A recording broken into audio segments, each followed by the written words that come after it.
ఇప్పుడు ఎప్పుడు కూడా చైనీస్ ఇండియన్ హైటెక్ ప్రొఫెషనల్స్కు వర్క్ పర్మిట్స్ ఇచ్చిన దాఖలా లేవు. ఇప్పుడు చైనా వాళ్ళు ఇప్పుడు మన ఇండియన్స్ను ఇన్వైట్ చేస్తున్నారు, జాపనీస్ ఇన్వైట్ చేస్తున్నారు, జర్మనీ వాళ్ళు ఇన్వైట్ చేస్తున్నారు. మన యంగ్ ఇండియన్ ప్రొఫెషనల్స్ని వాళ్ళు వర్క్ పర్మిట్ చేసి పిలుస్తున్నారు వాళ్ళు. అంటే చాలామంది ఇప్పుడు అవుట్ సైడ్ అమెరికా ఆలోచిస్తున్నారు ఇప్పుడు. So that is going to be a reverse brain drain. డెఫినెట్గా జనాలు బయటి కంట్రీస్కి ఆలోచిస్తున్నారు ఇప్పుడు. అంతే కదా సార్. అట్లాగే సార్ ఇప్పుడు ఓపీటీ మీద ఉన్న విద్యార్థులు కానీ స్టూడెంట్స్ కానీ ఈ కుటుంబ సభ్యులు H4 మీద ఉన్న కుటుంబ సభ్యులు కానీ వీళ్ళ పరిస్థితి ఏంటి సార్? వాళ్ళకి ఇబ్బంది కదా, ఎందుకంటే ఆటోమేటిక్గా ఉద్యోగాలు తగ్గిపోతున్నాయి, ఆటోమేటిక్గా అవకాశాలు తగ్గిపోతున్నాయి. వీళ్ళ పరిస్థితి ఏంటి? చాలా ఘోరమైన పరిస్థితి అండి. ఇప్పుడు ఏంటంటే ఇంతకుముందు ఉద్యోగాలు పోయిన తర్వాత 60 డేస్లో ఇంకొక ఎంప్లాయర్ని ఎత్తుక్కోవాలి. ఇప్పుడు ఏం చేస్తున్నారు ఇమిగ్రేషన్ వాళ్ళు, 60 రోజులు ఎవరికైతే ఉద్యోగం లేదని వాళ్ళకు తెలిస్తే వాళ్లకు నోటీసులు పంపిస్తున్నారు, నోటీస్ టు అపియర్ అని. అంటే వాళ్ళను రిమూవల్ డిపోటేషన్ చేయడానికి వాళ్ళు నోటీసులు వస్తున్నాయి. అంటే ఇప్పుడు భయంకరమైన టైం ఇది. అంటే ఒకవేళ భర్తలకు నోటీసులు వస్తే భార్య పిల్లల్ని కూడా డిపోటేషన్ చేస్తారు.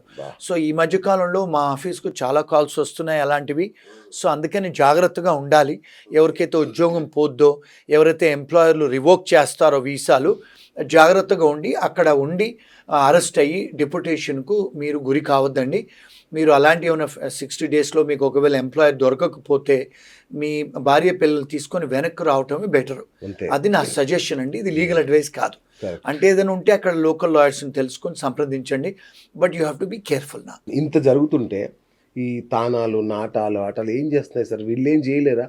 అంటే వీళ్ళు అమెరికా రాజకీయాల్లో అట్లలో చాలా కీలకమైన పాత్ర పోషిస్తారు కదా, వీళ్ళకి ఏం వర్డ్ లేదా చెప్పడానికి? అండ్ ఇప్పుడు మీకు ఒక విషయం తెలియాలి. అంటే నేను చెప్పిన విషయం ఆటా తాటా వాళ్ళు నచ్చకపోవచ్చు. వాళ్ళు ఎవరు కూడా అమెరికన్ పాలిటిక్స్లో వీళ్ళు లాబీయిస్టులు కాదండి. లాబీయింగ్ అంటే ఏంటంటే వాషింగ్టన్ డీసీలో కూర్చొని పెద్ద పెద్ద కంపెనీస్ లాబీయింగ్ చేస్తారు గవర్నమెంట్ ఆఫ్ అమెరికాకు. మన ఆటా తాటా వాళ్ళు ఆనవాళ్ళు వీళ్ళెవరు కూడా పొలిటికల్ లాబీయిస్ట్ కాదు. వీళ్ళు ఎంతసేపు సినిమా యాక్టర్లు పట్టుకురావటం, వీళ్ళంతా పెద్దవాళ్ళతో ఫోటోలు దిగటం, వాళ్ళు తెలుగు అంటే పండుగలు సెలబ్రేట్ చేసుకోవటమే కానీ ఎవరన్నా తెలుగు వాళ్ళు కష్టాల్లో ఉంటే ఆ డెడ్ బాడీస్ను పంపించడమే కానీ అలాంటివి చేస్తారు. వీళ్ళు పొలిటికల్ ఏం ఇంటర్ఫిరెన్స్ ఉండదండి. వీళ్ళు లాబింగ్ చెయ్యరండి మన వాళ్ళు ఎవరు. ఇప్పుడు రీసెంట్గా చూస్తే చాలా మటుకు తానాలు అవన్నీ కూడా ఇప్పుడు ఆడిట్లోకి వస్తున్నాయి. చాలా కుంభకోణాలు జరుగుతున్నాయండి. వీళ్ళు ఎవరు కూడా ఏం చేయలేరండి. వీళ్ళు ఇప్పటికి అందరికీ ఉన్న ఒక పెద్ద డౌట్ ఏంటంటే, ఇప్పుడు అమెరికాలో H1B వీసా మీద ఉన్న ఒక వ్యక్తి ఇండియాలో తల్లిదండ్రులకి అనారోగ్యం చేసింది, ఏదైనా ఎమర్జెన్సీ వర్క్ పడింది, రావచ్చా లేదా? వస్తే మళ్ళీ వెనక్కి పోవచ్చా లేదా? రావచ్చండి. దీని మీద ఇంకా చాలా మందికి డౌట్ ఉంది. రావచ్చు పోవచ్చండి. కానీ వాళ్ళకు ఒక క్లయింట్ ఉంటేనో లేకపోతే నిజంగానే ఉద్యోగం ఉంటేనే, వాళ్ళకి నిజంగానే పేరోల్ నడుస్తుంటేనో, వాళ్ళకి అవన్నీ లెజిటిమేట్గా ఉంటే వెళ్ళొచ్చండి, రావచ్చండి. డెఫినెట్గా ఎయిర్పోర్ట్లో సెకండరీ ఇన్స్పెక్షనో ఫస్ట్ ఇన్స్పెక్షన్లో అడుగుతారు. అడిగినప్పుడు వాళ్ళు కన్విన్స్ చేయగలిగితే I don't see any problems అండి. అంటే ఇప్పుడు వాయిదా వేసుకోవాల్సిన అవసరం లేదు టూర్ని. అంటే జాబ్ లేకపోతే మాత్రం రావద్దు. ఇంకా జాబ్ లేకపోతే వస్తే కష్టం అండి, మళ్ళీ వెనక్కి రాలేరు. ఇప్పుడు రీసెంట్గా కొంతమంది పంజాబీ వాళ్ళు ఇంతకుముందు పొలిటికల్ అసైలం ఫైల్ చేసుకొని గ్రీన్ కార్డు తెచ్చుకున్నారు. తెచ్చుకొని వాళ్ళు మీరు పొలిటికల్ అసైలం అంటే ఏంటండి, మీ దేశంతో మీకు ఇబ్బంది ఉంది అని మరి గ్రీన్ కార్డు తీసుకొని మీరు అమెరికన్ సిటిజన్స్ కాకముందు దయాభిక్ష మరి మళ్ళీ ఇండియాకు మీరు ఫ్యామిలీని అటెండ్ చేసుకొని వెనక్కి వస్తుంటే ఎయిర్పోర్ట్లో వాళ్ళని అరెస్ట్ చేసి మీకు దయాభిక్ష అని చెప్పి మా దగ్గర గ్రీన్ కార్డులు తీసుకున్నారు, మరి ఇప్పుడు మీరు ఇండియాలో భయం లేదా, మరి ఎందుకు వెళ్తున్నారని చెప్పి అరెస్ట్ చేసి కుటుంబాన్ని వెనక్కి పంపిస్తున్నారు. ఇవన్నీ కూడా మీడియా వాళ్ళు ఏం చేసి వంకరగా చెప్తారండి, కానీ అసలైన విషయాలు చెప్పరు. సో మేమంటే అక్కడ రోజు చూస్తుంటాము, మా ఆఫీస్కు బోల్డని కాల్స్ వస్తూ ఉంటాయి. నేను నా అనుభవం ఒక 35 ఏళ్ళు వృత్తిలో ఉన్నాను కనుక నాకు తెలుసు కనుక నేను చెప్పగలుగుతాను. ఇప్పుడు ఇంకా కళలు కంటూనే ఉన్నారు చాలామంది, కళలు ఇంకా ఆశ ఉంది మనం అమెరికా పోతాము అని. మరి H1B వీసాల సంగతి ఏంటి సార్? కొత్తగా యూత్ ట్రై చేయొచ్చా, లేదంటే స్టే వచ్చే వరకు ఆగాల, అసలు ఆలోచనే మానేయాలా? చేయొచ్చని నేను అనుకుంటానండి. ఓకే. ఎందుకంటే వాళ్ళు ఏమన్నారంటే ఇప్పుడు స్టూడెంట్ వీసా నుంచి H1 చేసుకునేటోళ్ళకి ఇది అప్లికబుల్ కాదు. అచ్చా. కానీ ఏమంటున్నారంటే బయట దేశం అంటే వేరే కంట్రీస్ నుంచి ఇక్కడి నుంచి ఎవరైతే కౌన్సిలేట్ అప్రూవల్ తీసుకొని Sir. లోపలికి వచ్చే వాళ్లకు $1,00,000 అది ఒక ఫీ సర్చార్జ్ పే చేయాలని అంటున్నారు. సో అక్కడున్న స్టూడెంట్స్కి నేనైతే ఇబ్బంది అవుతుంది అని నేను అనుకోను. సో ఇదంతా ఒక ఎత్తు అయితే సార్, ఇక మన విద్యార్థుల లేదంటే ఉద్యోగుల భద్రత చాలా దేశాల్లో అది ఒక ప్రశ్నార్థకంగా మారిపోయింది భద్రత అనేది. దీనికి తోడు స్ట్రెస్ లెవెల్స్, ఈ అన్ని గందరగోళాలకు సంబంధించిన స్ట్రెస్, విపరీతమైన ఆరోగ్య సమస్యలు, ఎట్లా వాళ్ళు బయటపడాలి దీని నుంచి? ఇప్పుడు మీరు చూస్తుంటే మొన్న ఆస్ట్రేలియాలో కూడా పెద్దగా వాళ్ళు ఇమిగ్రెంట్స్ అందరిని వెళ్ళిపోమని చెప్పి తెల్లవాళ్ళంతా వాళ్ళు ధర్నాలు చేస్తున్నారు. ఇంగ్లాండ్లో చేస్తున్నారు, యూరోప్లో చేస్తున్నారు, కెనడా వాళ్ళు ఆల్రెడీ ఆపేశారు కూడా, వాళ్ళు ఇబ్బంది పడుతున్నారు. అవునండి.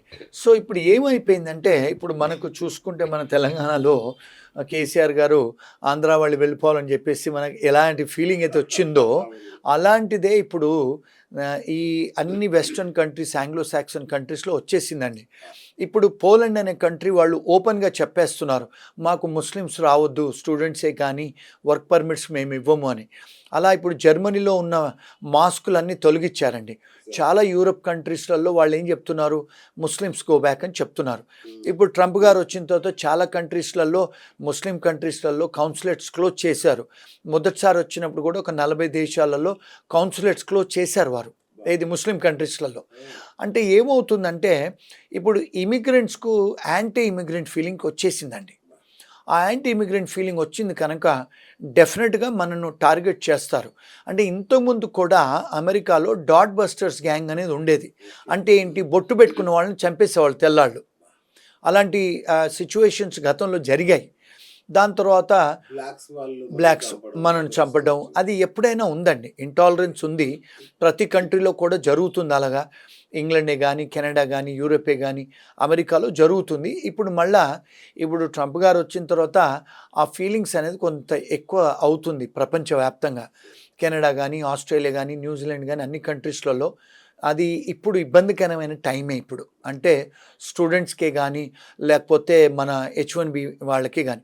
ఇంకొక విషయం అండి, మన వ్యూవర్స్కి తెలవాల్సిన విషయం, ఇప్పుడు ఒక ఎగ్జాంపుల్ చెప్తానండి.